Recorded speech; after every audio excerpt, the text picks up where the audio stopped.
Hey guys! Welcome back to the channel. Today, we're taking our brand new Toyota Hilux 2025 on an epic road trip all the way to Camaya Coast in Bataan. This is going to be a mix of car vlog and travel adventure. So let's go guys, come and join us!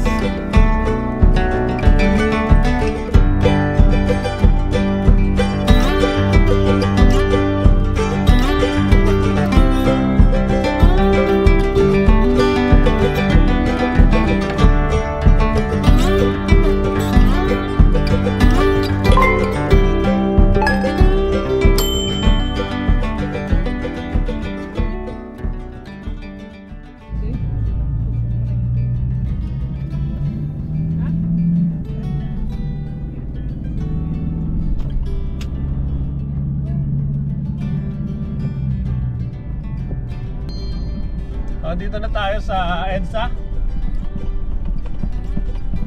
Today is Sunday. Walang traffic. Masaya. So ngayon pa norte naman tayo. Lagi tayo sa Bicol.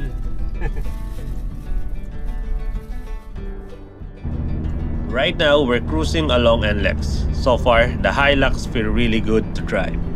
The ride is a bit steep, as expected from a pickup truck, but still stable on long drives, and I really like how it handles even at higher speed.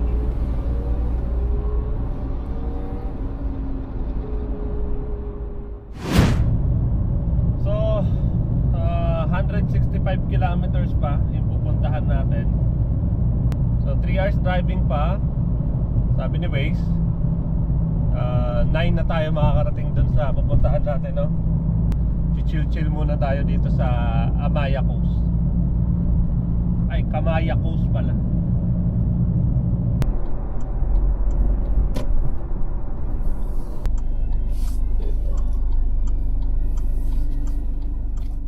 Stop over lang tayo dito sa may Sambato. Sa may Petron, no? Kilometer 42. Let's go.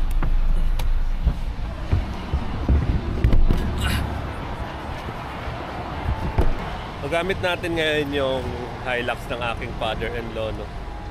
May problema yung ating Honda Civic. Nagtatagas yung power steering fluid. Wala pa tayong pampagawa. So breakfast muna tayo guys. Let's go!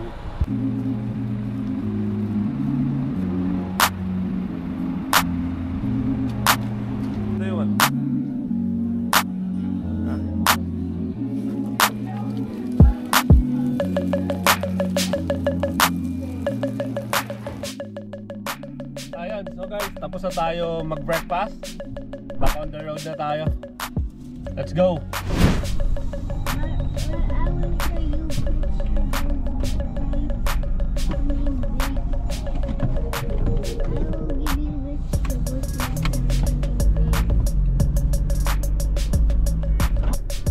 Fuel efficiency is also looking good so far, which is important sa mga ganitong long trips. Perfect talaga siya for road trips like this. So, nandito tayo sa Orani, Bataan. Ang ganda pala ng daan dito, no? Tagal-tagal na rin ako hindi nakapunta dito. Bata pa ako nung nakapunta ako dito sa Bataan. Hindi ko na rin maalala kung ano yung tsura. So, ganda pala ng daan dito.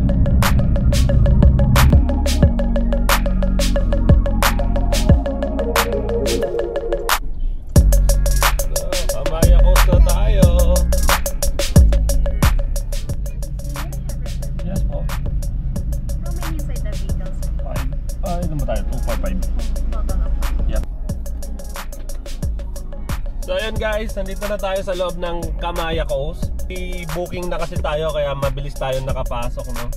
Kung pupunta kayo dito, mag-book na kayo kaagad kay Klook. So ang ginawa kasi namin by land, no? Pwede siyang by sea. Pwede siyang by sea, no? Magkano yun, mahal? 600? Ayun, 600 something, no? So doon kayo sasakay sa may MOA. So mas okay yun, I think mas okay yun. Kaya lang mas pinili namin yung by land kasi baka masama panahon kasi ng mga nakarang araw baka malakas yung alon ng dagat. So ayan, ito yung daan papasok ng Kamaya Coast. Ay, ang ganda dito. Ayun o, yung nakikita nyo dyan guys, sinasaunahan natin dagat yan. Dagat na yan, no? Wow. So from gate, no, ang sabi dito 4.3 kilometers pa simula dun sa gate.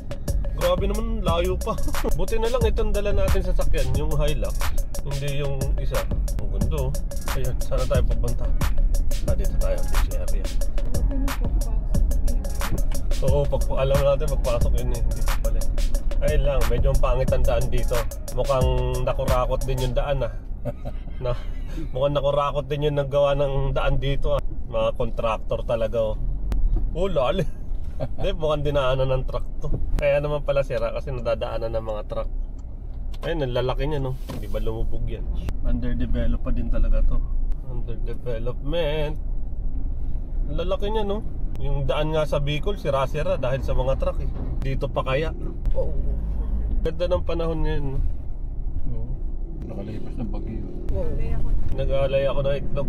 Kaso kinain ni Drake eh. Welcome to... Wow! Ganda oh. Ang bubong ng bahay oh, solar.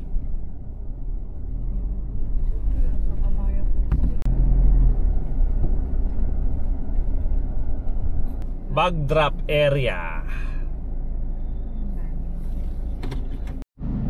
Ayan, so mag-park lang tayo dito.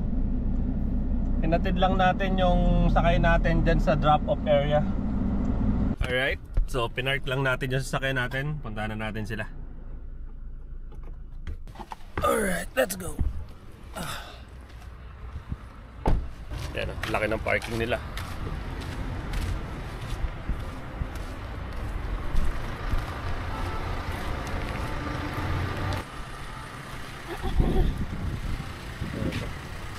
So may Army Navy. Ano pa ba? Mamaya puntahan natin yan. Tulis Coffee. Mamaya puntahan natin. Diyan tayo mag lunch. Hindi ko pa rin alam kung anong meron dito eh. Tara guys, i-explore natin tong Kamaya Coast. Let's go!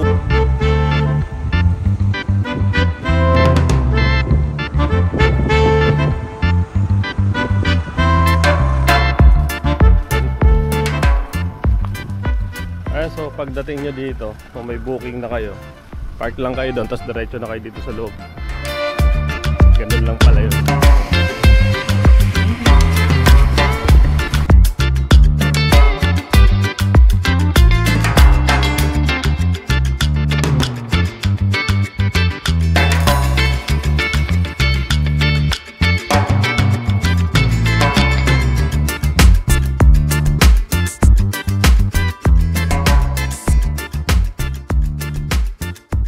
Alright. Alright, so hanap tayo ng upuan. Alright, so dumating na tayo dito sa loob. So, ito yung tsura ng area na napwestuhan namin. Ang ganda.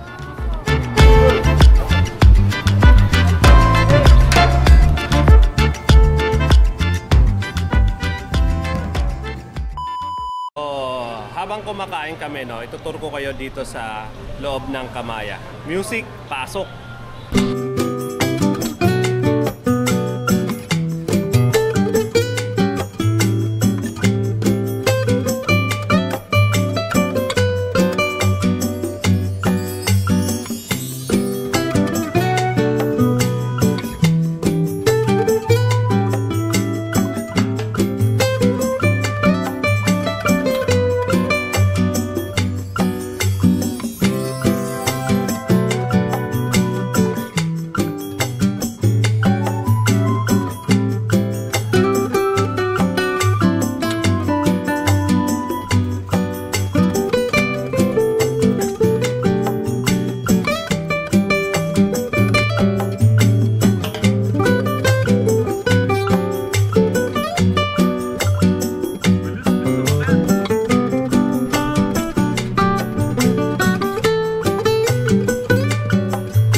kakatapos lang namin kumain.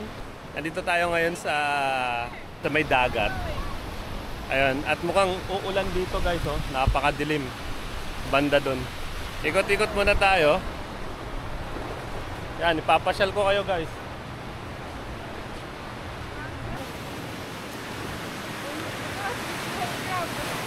The small crab?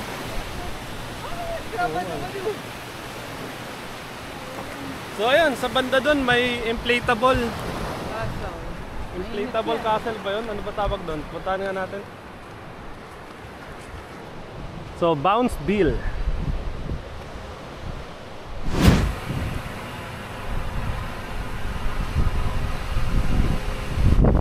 So, maulan ngayon dito, no? Dito pala tayo kumain sa... Ngayon ko lang nakita yung pangalan. The Wood Pavilion. So, ano-ano ba ang mga pwedeng gawin dito, no? Kanina may nakita akong may mga nagbabike. Meron ding inflatable pool. Tapos mayroon din ako nakitang swimming pool pa dun sa taas. No? Maraming kainan. Let's go! So papunta kami ngayon dun sa Bounce Bill or yung inflatable pool. Tingnan natin kung ano meron dun. Look. Ayun, may mga bike oh. Oh, may mga bike. So pwede mag-bike, no? Tapos may UCC doon, pwede magkape. Mamaya i-try natin yung kape doon. Ito ba yung pangarap namin ni Drake na magpakain? Ayun na. Guys, oh. Muulan ngayon dito. Drake, Ito yung time para maligo, no? Kasi hindi mainit. So, Bounce Bill. Drake.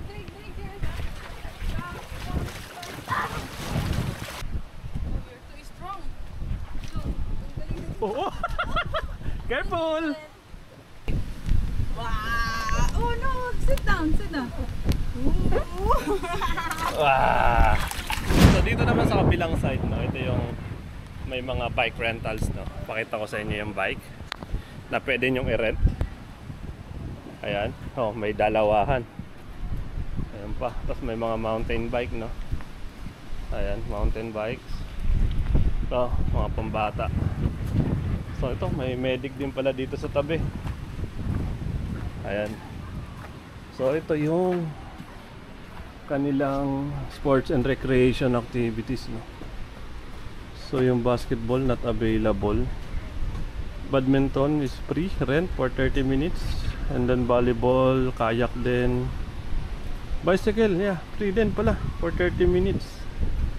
Inflatable water park, seasonal, 30 minutes. Tow ride, 15 minutes, 600. Jet ski, 30 minutes, 3,000. Okay.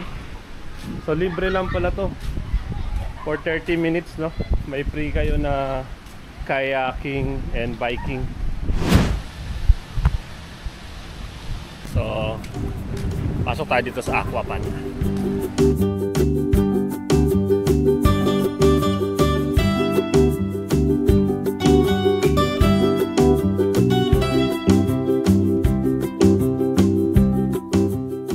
Okay, nandito. Oh. May ganun pala dito. Ayun, oh. Sarap po. Wow. Dali naman dito yung lugar.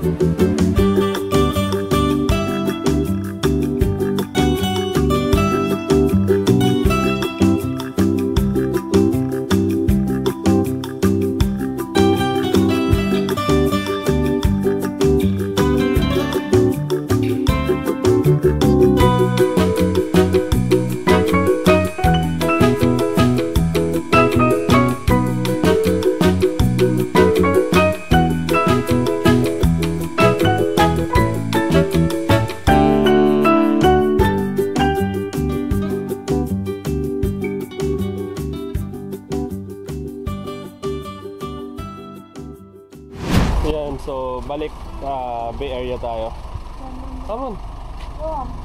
Bye bye Aquapan.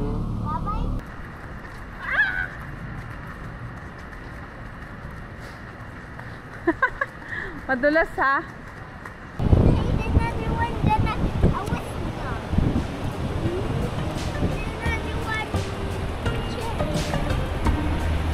And that's a wrap for today's road trip with the 2025 Toyota Hilux dito sa Kamaya Coast.